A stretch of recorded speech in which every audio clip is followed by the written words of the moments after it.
Hello and welcome to another D&D Stories. I am your host, TheWriter, and this is the show where we sit here in front of a shelf full of gaming stuff and I tell you all my tabletop gaming stories. Now, we return once more to the Black File, the stories that I didn't normally think I was gonna tell, whether because of content, controversy, or the players that were in it being close enough to come beat me up. But enough time has passed now that I think I can pull this story out. While I am working on the next campaign that we're going to be doing, I figured this could be a nice in-betweener because, controversy always sells, etc., etc. And we return once more to the people who brought you the Hot Springs Throwdown and fucking through the castle, Ben, and Sally. So shoo your little sister out of the room, wear some headphones, make sure nobody's watching over your shoulder, etc., etc. You've been warned, there's gonna be content here. So, rated R, the more you know. Okay, so the premise for this campaign was quite simple. I wanted to do two new things different from all the other campaigns that I had done so far. Number one, I wanted all my players to be the same class, and they chose paladin. And I said, okay, so we got 4 paladins, because I ended up with a 4th person. I don't remember that person's name for the life of me. We'll just call her Jessica for the fun of it. Change the names to protect the innocent. Ben, Sally, and Jessica. So 2 boys and 2 girls. That doesn't happen very often, for me at least. Anyway, so they were all rolling up paladins. Level 1 paladins, no less, for the Pathfinder system. And number 2, different thing about the campaign, was that I was going to homebrew the religion that they were going to be part of. I was going to homebrew a god, which was something that I had never done before. So I made up, I kind of flipped through a Quran and through the Eightfold Path and through the Old Testament and the New Testament, trying to handpick things to make a religion that I thought that I could agree with if it was actually a religion, because there's weird stuff in all the religions, which is why I'm deist and not really associated with any actual religious practices. And of course I wrote down 10 commandments, and I gave them conditions. If you break these rules, you'll lose your paladin powers, etc., etc. And I was very clear. So I actually got some printer paper and folded it in half and stapled it, and I made 4 copies of a holy book, Kind of got into it a little too far, but it was paramount that they follow these 10 rules, because the experiment for this campaign was to see who I could tempt to fall from grace by the time the story was over. And they didn't know this, but this was a really nasty social experiment for me to do. And I have since never done this again, because it was kind of cruel and setting them up to fail, and kind of like a human condition kind of thing where I expected them fully to fail. And we will see. Place your bets. How many of the 4 paladins do you think lost their powers by the end of this campaign? Based on these rules, and I have since written them down again so I can remember. So these are the rules of the Church of Gunther, who is I guess a regular human Judeo-Christian sort of god. But these are his 10 commandments. There's easy ones. Don't lie, don't cheat, don't steal, don't give or accept bribes, embrace justice, not vengeance, give a 10% tithe to the church whenever you're paid, love as thou wilt, which is, you don't have to be married to have sex, I guess, and you can be a lesbian if you want to. I just wanted to throw that in. Suffer not the fallen, which means if a cleric or a paladin in this religion loses their powers, you're supposed to kill them. You don't get any second chances, which made it all the more interesting, trust me. Always accept a surrendering enemy. So if somebody throws down their swords and drops to their knees and says they give up, you have to accept it. You can't just lop their head off. And then help others that earnestly need help. Now, The key word there is earnest, because I can go ahead and tell you this little short story, my part of my life. I once ran across a homeless man when I was in college and like out on my own for the first time, and he was sitting at like a strip mall next to a grocery store begging for money. And I was pushing my little cart out. I had like ramen and juice, V8s and flavored waters, and that was about it, because I was mostly eating on campus, but I got like little essentials if I got hungry in the middle of the night when everything was closed. And I was pushing my cart past this guy, and he had like a little sign, begging for X amount to, I think it said, get a bus to Cleveland or something weird like that. And I'm in the middle of Kentucky, so it's quite a ways away. And he was begging for money, and next to him was a grocery sack filled with cartons of cigarettes. He had like 5 full cartons of cigarettes. And cigarettes, if you don't live in America, you should know cigarettes are more and more and more expensive every year. The government's trying to get people to kick the habit, and it's like $5.25 per pack at a bare minimum now. So he had well over $260 worth of cigarettes, and he was sitting there begging for money. So I walked past him and didn't give him nothing. Because if you can afford $260 of cigarettes, you can afford a fucking sandwich. or a bus to freaking Cleveland. So the key word in this commandment is help people that earnestly need help. So use your eyes and your own judgment.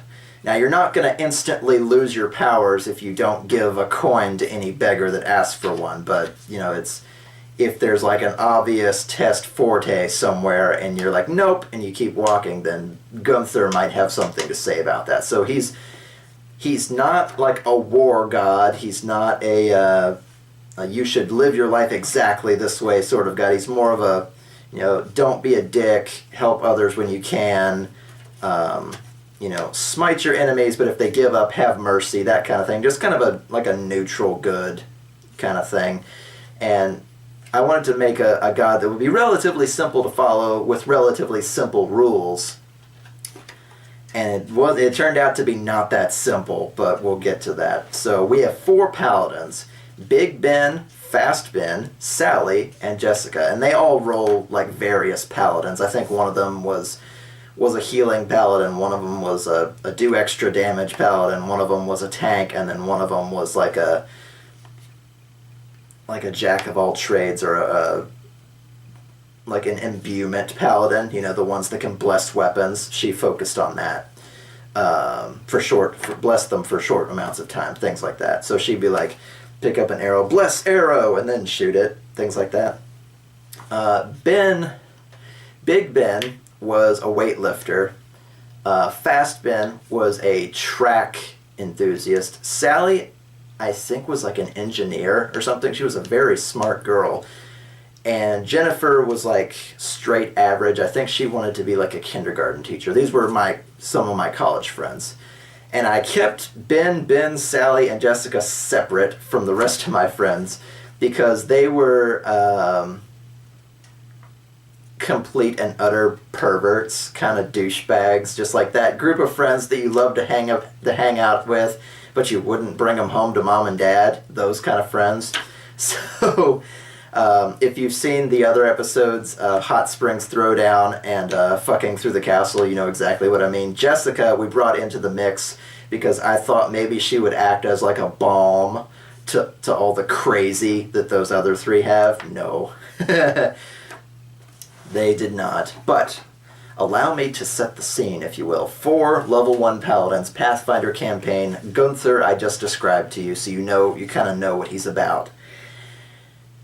So imagine, if you will, a small run-down village with cobblestone streets and lean-to, shacky sort of houses. They're not like falling down, but the wood is old and smells like loam, and there's moss growing on the rooftops. The sky is an eternal shroud of gray, low-hanging clouds, like it's just about to start raining.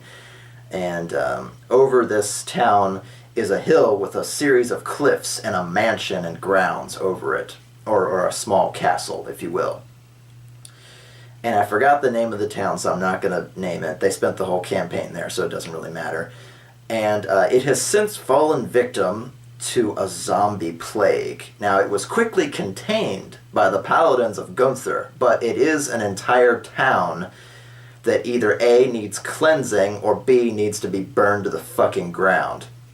So what they did was, they brought a bunch of paladins basically in a ring around the entire town, and this is like a town of 15,000, 20,000 people. So in the medieval era, this is a good-sized town. And they have blocked all the streets with crates and woodwork and fencing and spears pointed inward. And they've set up catapults on hilltops with flaming boulders, and they've got, powder kegs that they're ready to roll down the hills and just start demolishing the fucking place. They've got the place surrounded. It's like Raccoon City down there. Everybody who got chewed up right away has already been chewed up. And there's just zombies wandering the streets. There's a graveyard, there's a hospital, there's a guardhouse, there's all the houses, all the businesses. It's still pretty much intact, except for all the blood and gore and dead bodies and zombies and other undead abominations walking the streets. So they have since, built a ring of light around this darkness that has formed like a cancer on the land, and they've contained it. They kept it away from the farm fields. They kept it from going to the mansion up the hill. They've got it quarantined. Now, they decided at the last second, well, we can't just burn the place to the ground or just start throwing powder kegs, because it's Pathfinder. There's gunpowder. And we can't just start blowing shit up, because A, it's an entire town. We don't really have the means to do that. And B, there could be survivors. So what we're going to do is keep this quarantine going and send in cells of paladins to search this place, building by building, looking for people that have survived and not been bitten or chewed up by zombies. So if there's a child hidden in a cupboard somewhere, we want to know about it, and we want to, extract them out of this place before the zombies find them. So however many, 15,000, 20,000 of these people are still there that are boarded up in their houses and their basements and their root cellars, we have to go rescue them. There's not 20,000 zombies down there, because if there were, we would know it and the streets would be full. But so the premise was to go in and rescue as many people as they could within X amount of time, because once the zombies realize there's no food around, they're going to start pushing on all the barriers and looking for tunnels and other ways out of town, because they're mindless and they're slow, but they're still zombies. So we went by the scratch rule, where if you get bitten or blood in your mouth or anything like that, you're going to become one of them, the virus zombie. But because all of them are paladins, they have complete immunity to diseases, which I think doesn't come until several levels higher. But I just said, just because of the premise, I'm going to give it to you now. So if you're a cleric or a paladin of Gunther, you can't catch the zombie plague. But there's a lot of civilians down there that can if they get chewed on or scratched. So you got to go get them and bring them out. And, for every villager or child or whatever that you bring out, every animal will give you 100 gold. So 100 gold a head, that's a pretty good, for level 1, that's great.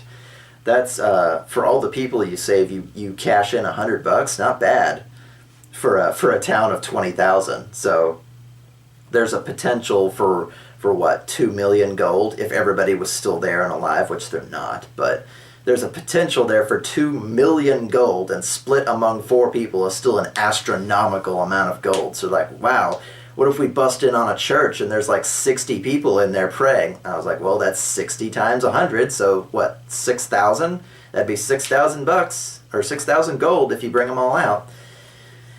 And they go, wow, okay. So what about that mansion up there? And they're wheeling into town slowly but surely. This is more of a like a Van Helsing sort of setting. There's a lot of leather belts on their arms, and they're not the knights in shining armor. They're down to earth, crusader paladins that are not afraid to kick you in the face if it means accomplishing their missions. So there's no shining armor here to be had. Not that there would be, because it's always gloomy, but they're like, well, what about the mansion up there? You know, you contained it, you quarantined the whole town, but not the mansion. He said, yeah, the guy that lives up there, Lord Minor, has defenses around his manor, so we actually have been using that manor as a base. Not only does it overlook the town, and we've been positioning our catapults on the edges of the cliff, but Lord Minor has been helping us keep everything contained as far as telling us where all the streets end, where all the roads go. He's been giving us maps, supplies, etc., etc. And they go, huh, okay, well, we should go, like, report up there as well. So Ben, Sally, and Jessica go up this place, and they are immediately set upon by topiary animals. And they go, topiary animals? And I go, yes, they are bushes cut, shaped like animals, and they're going to be attacking you. Roll initiative. So they have to cut down like an elephant, a crane, a small dragon, and I think like a seahorse, something that didn't make any sense. So I just said it was like a hovering topiary animal.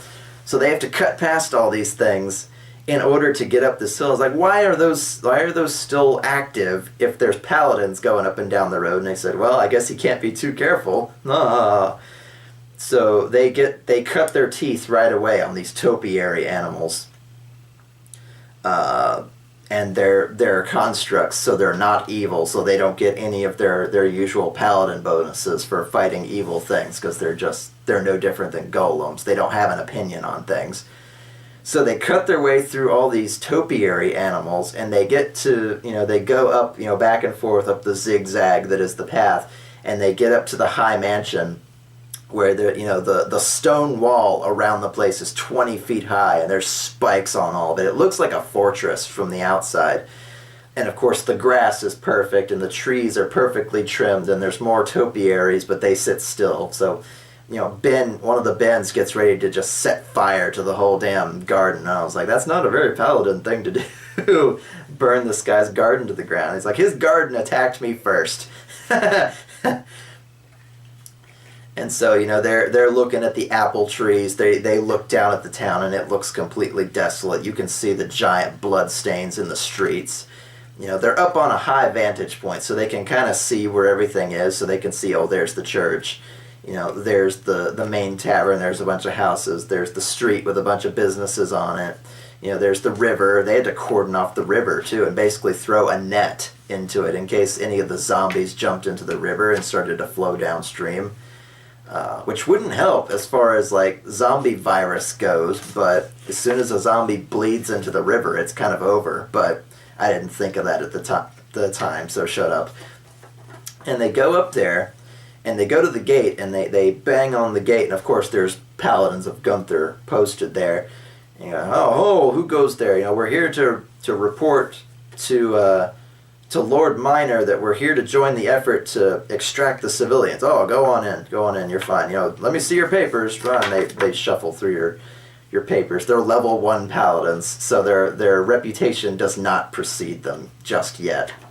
And they notice that up on the walls, all of these stone gargoyles are like watching them as they go, and their heads turn like weeping angels. When they're not looking, these things move and look down at them. It's like, wow, this guy's got some serious money if he's got all this enchanted shit just watching his front door. I can't imagine what his house is like.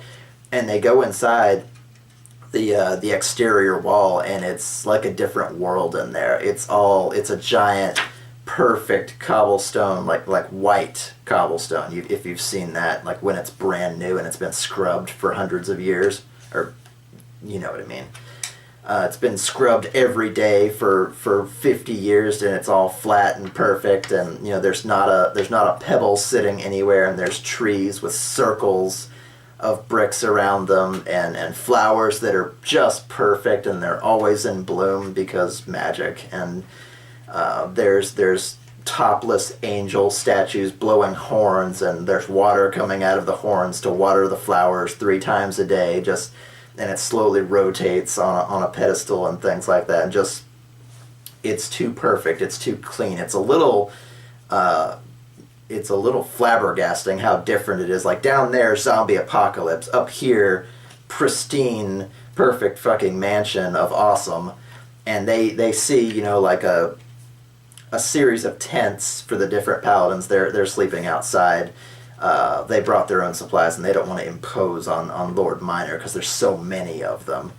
No doubt the upper captains and stuff are staying inside the mansion, but the foot soldiers, like themselves, all have bedrolls and tents, and you know there's a cauldron. Somebody's cooking dinner stew already, and they go up to the big mahogany double doors and they bang on the door. You know, oh, we're here to see Lord Minor and Captain so and so. We're here to report for duty to extract civilians from the huge mess down there. And they go, oh great, you know, we're getting ready to have a meeting with Lord Minor. And, you know, they can tell that the captain is not amused. He's not happy. Not that there's any reason to be happy, but he's actively angry. And it kind of sets the party on edge because he's clearly not happy to be in this mansion. Or he has some problem with Lord Minor. And they're like, well, he is the only named NPC in this campaign. I wonder if he's behind this zombie apocalypse. And everybody at the table goes, and they look over at me, and I just start giggling. I'm like, well, that's quite a broad brush you've got there. You sure you don't want to trim a few hairs off it before you go jumping to those conclusions? And he goes, well, you haven't given us any other suspects. And I was like, well, suspect who you will, but you haven't met everybody yet, so nor will you, because it's a town of 20,000. For all you know, there's some up-and-coming necromancer wrecked the whole place and has nothing to do with this Lord Minor. And they're like, shut up, it's totally Lord Minor. So, you know, these four newbies go in with the captain and a couple of other paladins into this big study. And on the way there, they pass, you know, the French maid dressed servant girls and the perfect, you know, white glove butlers, and they glance out the window to see the carpenters working with sawhorses and the gardeners raking all the leaves and trimming the hedges so that they're absolutely fucking pristine. That this little corner of the world is almost eerie because it's so damn geometrically sound and perfect and controlled.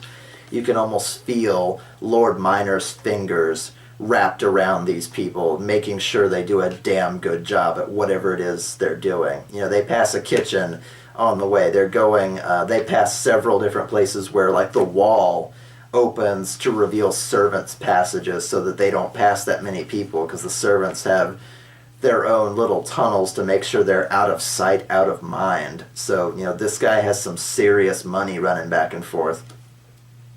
And they go, Captain, what makes Lord Minor so rich? I mean, what does he own or have the patent on that allows for all this extravagance? And the captain looks over at them as he's kind of like straightening his cape, and he's like brushing off his chest and his chainmail, and he goes, Lord Minor owns the patent on the potion of cure minor wounds. And they stare at him and they go, the patent? He owns the idea, the formula for cure light wounds, the potion? And he goes, yes. When paladins started doing that, they immediately wanted to turn it into an alchemical reagent so that it could be done without the presence of a cleric or a paladin or other holy person, that adventurers might go out and not fear dying from monsters or whatever they were fighting. So Lord Minor's father or grandfather or whatever it happened to be invented the Cure Minor Wounds potion. And since then, there's been the Cure Moderate, the Cure Serious, the Cure Very Serious, etc., etc. But they all stem from this one potion that, you know, you throw, what is it in Pathfinder? It's like a D6 or a D8, and you gain that much health left. Lord Minor's family invented that. And they were like, Jesus, he's like Bill Gates, or he's like Akira Toriyama. He's one of the top rich guys in the world then. And I go, yeah, he's pretty much got his fingers in everything, but the raw amount of capital is probably just astronomical. He doesn't know the value of money because he has so much of it. He's beyond the point of comprehending the day-to-day values of currency, because if he dropped a sack of 1,000 gold while he was walking down the path going to market or going to a meeting or something, it would not be worth his time to turn around and pick it up. He's that fucking loaded. And they're like, Jesus, okay. And they're like, that's the kind of guy that you're going to go meet. And they're like, well, that's why his house is so huge and perfect. He's probably hired artisan chefs and artisan gardeners and artisan everything. And his courtyard is perfect and his house is pristine.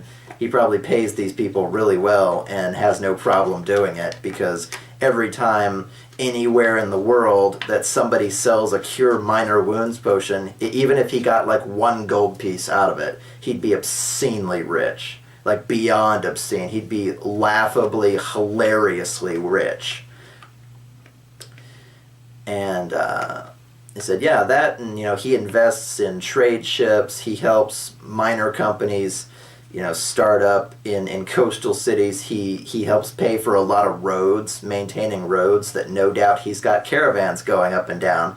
He helps pay the salaries for X, Y, and Z. And the captain goes, I had like a list of like 30 things that Lord Minor has his monies and his fingers and his people running around, and he's just got an absurd amount of capital moving around. He's probably one of the richest men on the planet. And they go, is he married? Does he have children? I mean, what happens to all this wealth when he dies? And they go, well, I don't know. You'll have to ask him that yourself. And they knock on the door and they go in.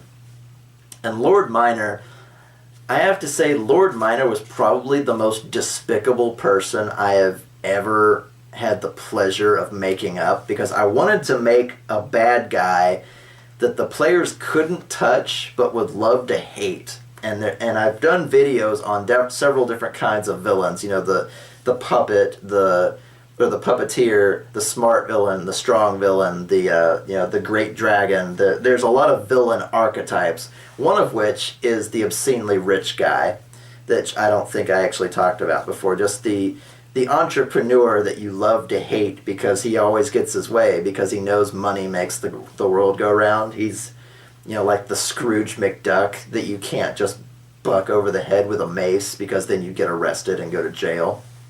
He's not doing anything illegal, but he's still a fucking asswipe, and you hate him so much.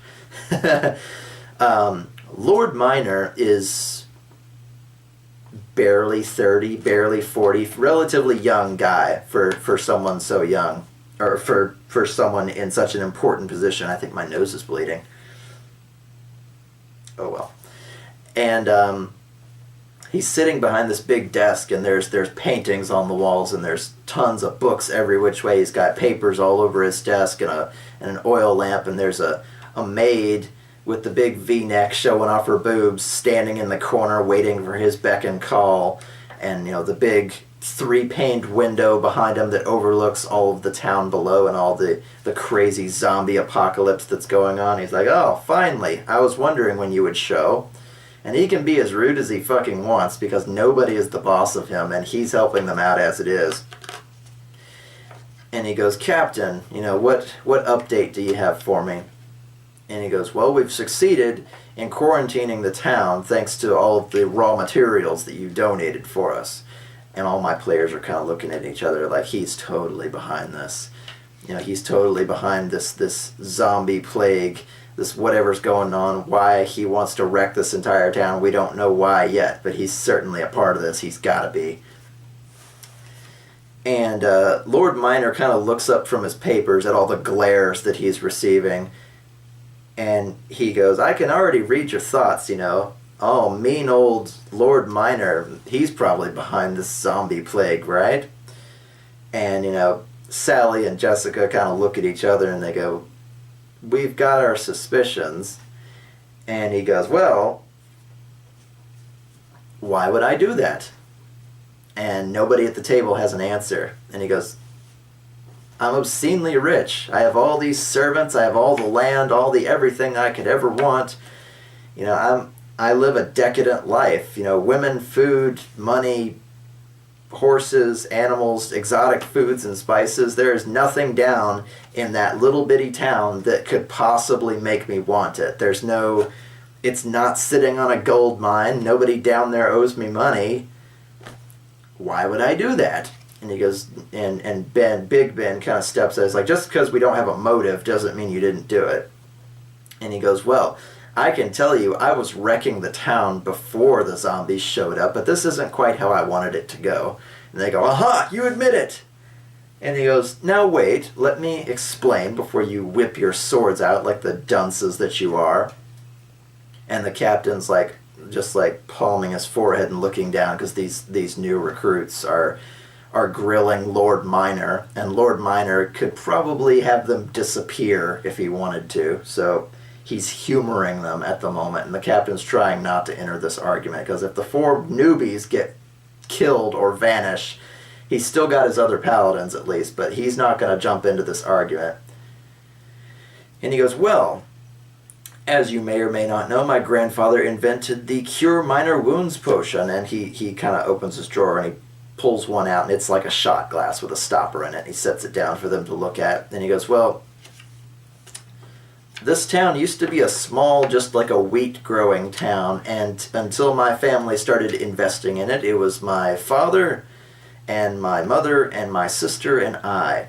And we found out at a relatively early age, and he starts shuffling papers so he can show them a picture, at a relatively early age, that my sister was a budding sorceress, that there were strange lights and sounds in her room, that this was the pubescent incarnation of the gift that she would one day have, and she even gained the ability to predict the weather for the farmers, and she would go down into town every couple of weeks and hand them a paper that said exactly when the rains would come, when they wouldn't come, etc., until the more superstitious of the farmers decided that they were going to, that they thought this was sorcery, that she was controlling the weather, not predicting it, that by magic, if they had a bad year, they blamed it on my little sister. And we were, 10 and 12, respectively, when this happened. And after the 3rd year of a drought, there were droughts now and then to this region. After the 3rd year of drought, they decided to torch and pitchfork their way up to my family's estate and burn my mother and sister at the stake. And there's a silence at the table, because that's fucking horrifying. And, they left my father hid me in a servant's passage and ran out to fight as many of them as he could. And then after the crowd was dispersed, he went mad with grief, and he's staying in asylum a few towns over. And I was left alone. And there's another silence at the table. He goes, this town ruined my family. They ruined them, absolutely. And Jessica's like, is that why you sent a zombie plague down there? And he goes, no, I didn't. I didn't send that zombie plague down there. I was destroying the town by another means, a rather legal means if you think about it. With no weather prediction going down there for them to know when to plant, when to sow, when to harvest, they started to fall on harder and harder and harder times, and I just washed my hands of them. So with no one maintaining the roads, no one sending monies, no one encouraging tradesmen to come through this particular town, it started to wilt and die on the vine. And he kind of leans back in his big fancy leather chair. Through economics, I was destroying this city, or this town, rather, and it was just about to die entirely. It's been falling. Tens and 12s of people leave every year, and, people aren't staying to have children. The crops are slowly failing. I was wiping this place slowly and carefully off the map by discouraging anybody with money to come even close to it. And this despicableness just kind of drips from this guy. He was destroying all these people's lives, whether they had anything to do with his mother and his sister or not. He was just, he was like putting gold into the hands of merchants, just like, go around this town this year, don't go through it. Or like if a trade ship was coming through via the river, you're like, yeah, just pass this one, don't dock here. Or there's no money to be made, he would give adventurers money and say, yeah, there's nothing going on around here. Here, I'll pay your cabbie fee or your carriage fee to keep going on to the next town. He's like, he would just put eyes and ears all over the town to encourage people to not bring their money here. So it was just slowly but surely just wilting on the vine. And he said, I've been doing this since I reached the age of 18, when this empire was handed to me and out of my father's hands. And I was just about done with this, but then this zombie plague appeared, and now it's become a bit more complicated. Now, don't get me wrong, almost everyone is dead, and that makes me happy. But we cannot allow this to spread to the surrounding regions. The economic destruction alone would wreck the entire continent. And I'd rather not see it burst like an overzealous zit on the face of this place. So, I contacted your paladins. These paladins, he gestures out the window to the courtyard below.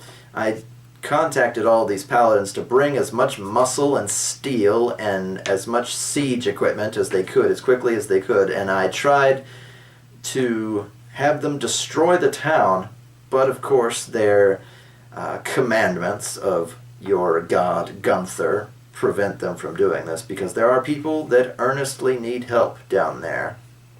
And that's one of your bigger commandments, if I'm not mistaken. And he kind of leans forward and interlocks his fingers, and he says, I understand you're going to be going down there yourselves. And he opens his drawer and he takes a couple more cure minor wounds potions out, and he goes, why don't you take these free samples? And everybody at this table fucking hates this guy already. Like, I built this slime ball that they're gonna love to hate. So, and he goes, or what was it? Sally goes, is there anything else you can give us to help us? Because she's that player. She's always the one that asks for a little more gold, a little more help, a couple more jewels, etc. She's the one more child. And he goes, no, but there's some things you can do to help me. And he's eyeing her up and down for very male reasons. And she's like, ew. And she goes, not for 1,000 gold would I do that. And she goes, how about 10,000? And she freaking scoffs at this guy, and she grabs the potions off the table and turns around and leaves. And the rest of her party, after giving him the evil eye, leave with her. And they go outside into the courtyards to get their orders, and they receive, like, blessed longswords. And at level 1, a blessed weapon is a big deal, because that's like an extra... That's an extra what? An extra 1d8 of damage to anything that's undead.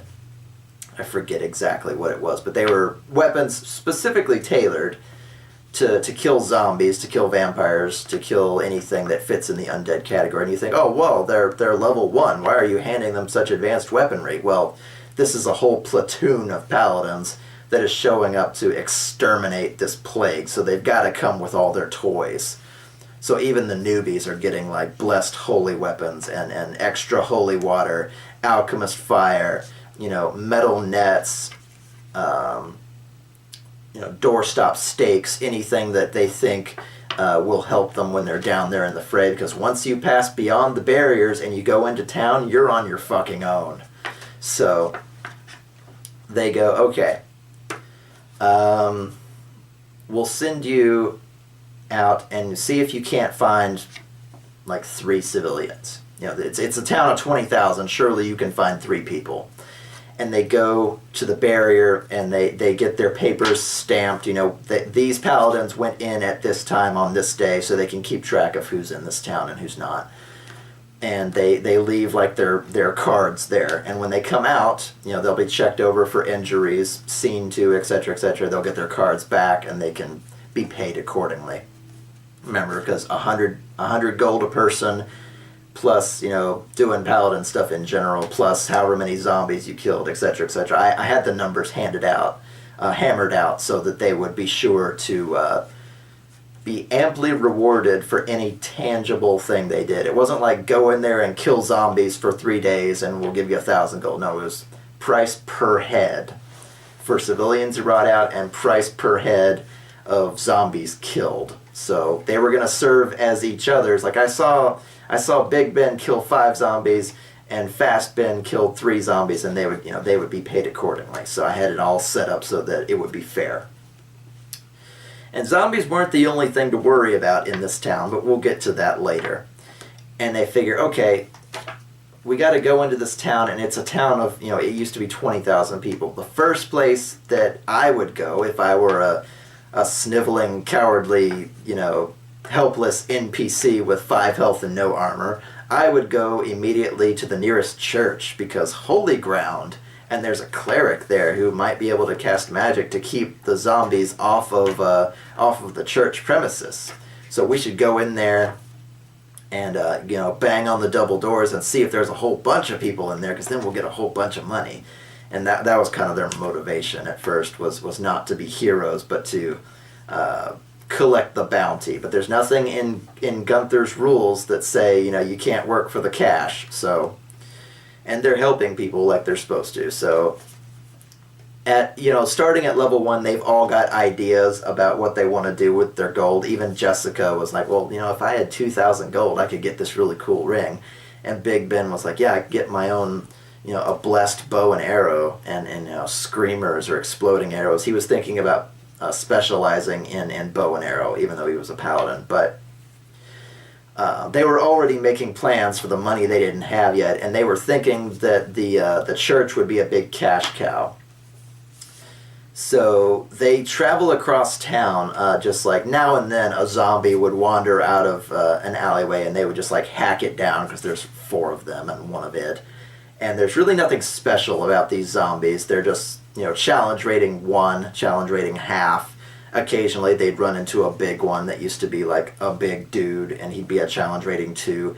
And they roam like street after street after street, and they had like a small map that kind of told them where certain landmarks were. And they arrive at the church. Unfortunately, the church hosts its own graveyard, so of course it is completely surrounded by, 30, 40, 50 zombies, and they're level 1 paladins, and they were like, oh god, what are we gonna fucking do? It's like, even with blessed weapons, and all of us have bow and arrow, and all of us have, all this, it's, 40, 50 zombies, there's no way we can get in there. And they go, well, there's shorter buildings around it. Maybe we can get a rope or something up there, like a grappling hook, and like shimmy across, and then we can angle it downward so that we're climbing up, but when we're leaving, we can like slide down and keep the civilians with us. And Big Ben's like, you sure we can't just like have a chunky salsa fight? They've all got like less than 10 health. We could charge in there. And they're like, no, Ben. No, there's like 50 of them, and you've got, 10, 15 health? If the DM rolls 50 D6, they would, or 50 D20s, just on average, enough of them are going to chew you apart. And it's like, aw, because Big Ben is kind of, I guess bloodthirsty is a good word for it. And they go, okay, so we're going to get a grappling hook and we'll throw it to the top tower. And I go, okay, if you really think you can throw a grappling hook up 3 stories, go for it. And I go, and Jessica's like, wait, I've got this. And Jessica, I think, was taking like a physics class at the time, so she actually had the mindset for this. She's like, okay, I'm going to attach a rock to this, so it's got less wind resistance but more weight. So that way, if we throw it through a stained glass window or something on one of the upper floors, its own weight will hold it when it attaches to something. That way, without, we're not going to pull the whole building down with a grappling hook, but it'll be strong enough to go through a window. And they're like, oh, I'm like, all right, go for it. So they go into like a shop that's next to the cathedral, and they get up on the roof, and they go, okay, here we go. They give it to Big Ben, who of course has a 20 in strength because he's Big Ben. And he's like, and he throws it. 19. I had to give it to him. And so this grappling hook goes sailing up, and it crashes through the stained glass window. The rock goes flying, and it attaches itself to the corner. They're like, yes, we got it. And they attach it to something else, and they make it tight. And they go, okay, we're going to climb up it. We're going to climb up this angled rope. And I go, okay, you're all wearing plate mail, you realize. So if you fall, it's going to hurt, and you're going to have about 40 zombies really interested in what you're doing. And they go, oh, okay, maybe just one of us then. I was like, okay, that I guess improves your chances. And they go, okay, which one of us has the best used rope or the best acrobatics or whatever it happens to be? And it turns out to be Jessica, the new girl to this group. And they go, okay, Jessica, roll it. And she rolls it, and she gets like a 17 plus all of her skill ranks. And she's like, yes, I just tightrope walk all the way up. And so this paladin in full plate mail, all of her minuses because of her plate mail, just runs up this fucking tightrope into this church and crashes into like the loft or the attic or the belfry or whatever you want to call it. And she pulls her blessed weapon. Is anybody alive in here? And there are people in the attic. There are 7 people alive in the church. And they'd grabbed all the food and the candles that they could and gone up the ladder to the loft where the bell was. And then they destroyed the ladder so that the zombies couldn't follow them up. Not that zombies can really use ladders, but who knows. They destroyed the way up. And they were sitting there slowly starving to death because all their foodstuffs were gone. And they're like, oh my gosh, it's a paladin of Gunther. And she goes, come with me if you want to live. So she gives each one of them like a thick strip of cloth, and she goes, hang on to this for dear life and slide down to my friends down there.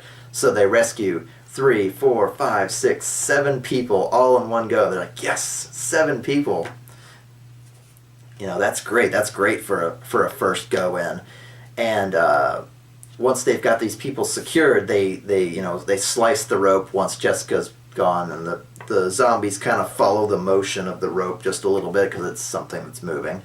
And while their backs are turned, we make a break for it. We shuffle them along, and we form a loose ring and cut down zombies as we go. We run down the widest street we can find, ducking from alley to alley, and then making a break for the nearest barrier. And they make it all the way down. And I go, yes, you guys made it out. 7, X number of zombies is this much gold, and 7 people is 700 gold, and blah, blah, blah. That's all coming into your paychecks, minus 10%, because that's one of Gunther's commandments, but whatever. And I total it up, and I tell them the number. They're like, yeah, all that from one mission at level 1, and they level up, and they do all that. And the session kind of ends there. And but it sort of didn't, because Sally, the night is over, so we go our separate ways, and we clean up, and I'm talking to them in email between gaming sessions, and Sally contacts me, and she goes, this is like 3 days later, and she goes, was Lord Minor being serious when he said that he'd pay me 10,000 gold to sleep with him? And I look down at the 10 rules of Gunther, and I go, yeah, he was. He said he'd pay you 10 grand to sleep with him for the night, or be his for the night. And she goes, once everybody has gone to sleep or settled or is distracted enough, I think I'm going to go into the mansion and take him up on his offer after the sun has gone down and none of my allies go to see me. So Sally goes off on her own between game sessions. And I go, Okay. Once Ben and Jessica have all settled into their tents for the night, and everybody's taken roll call and turned in all their paperwork and stuff, you sneak into the mansion to go see Lord Minor, and you find him again in his office where he was. He has a lot to do running this giant empire, and you ask him about the 10K gold to be his for the evening, and he agrees, and he goes, all men are murderers and all women are whores. You just have to find the right price. And he goes over to one of the pictures hanging on the wall and flips it back to reveal a safe, and he turns it one way and he turns it the other way, and he opens it up, and there's stacks and stacks of platinum pieces inside, and he picks out 10 of them, because in this setting a platinum piece is 100 gold, and he sets them in a stack on his desk, and he goes, "Are you sure?" Or no, it would have been 100 platinum pieces. So I guess he would have gotten a sack of platinum pieces. Good luck hiding that, by the way. The chink, chink, chink of platinum wherever you walk. And he closes the safe and he flips the portrait back. He's like, 100 platinum pieces to be mine, dear paladin, dear lady paladin. And he's just got this shit-eating grin on him the whole time. And I know what Sally is thinking.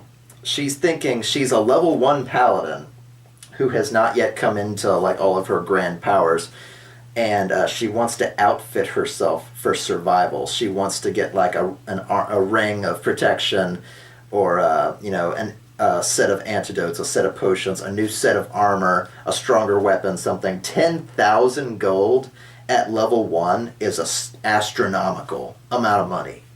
Plus, her share of rescuing people and her share of the zombies, etc., etc. She wants to get a big chunk of change right at the very beginning, and all she has to do is sleep with this guy. She goes for it because she's Sally and she's like that. And I go, all right, and hey, that's clever of her. He did offer, and 3 days later, she approached her DM about it. Was he being serious? And he's that obscenely rich. Maybe he'd pay 10,000 for a quick lay. And I go, well, you're his until dawn if you agree to this, and he can do pretty much whatever he wants with you. And he goes, for 10,000 gold, I'll be the best damn whore he's ever seen. And I go, okay.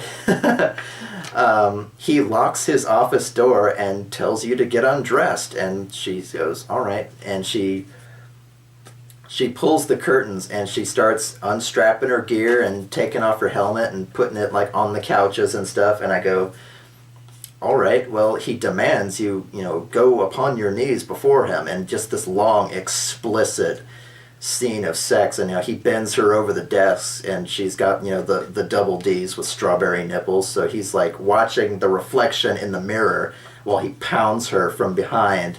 And I was like, this guy pretty much enjoys you for hours on end. He's he takes oral, he does you from behind, he sticks it in the back door, he decorates you with his seed. This guy is insatiable. And I say, you're going to be spending some time cleaning all the seed off of yourself. And then, he throws you on the rug in front of the mantelpiece. It is cold outside. Come warm me, dear Lady Paladin.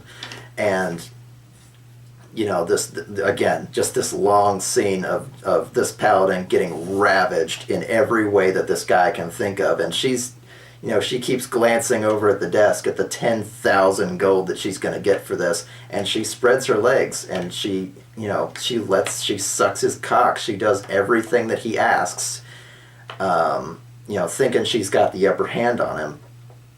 And he does everything you can think of. He's got her until dawn, and he's paying big money for her.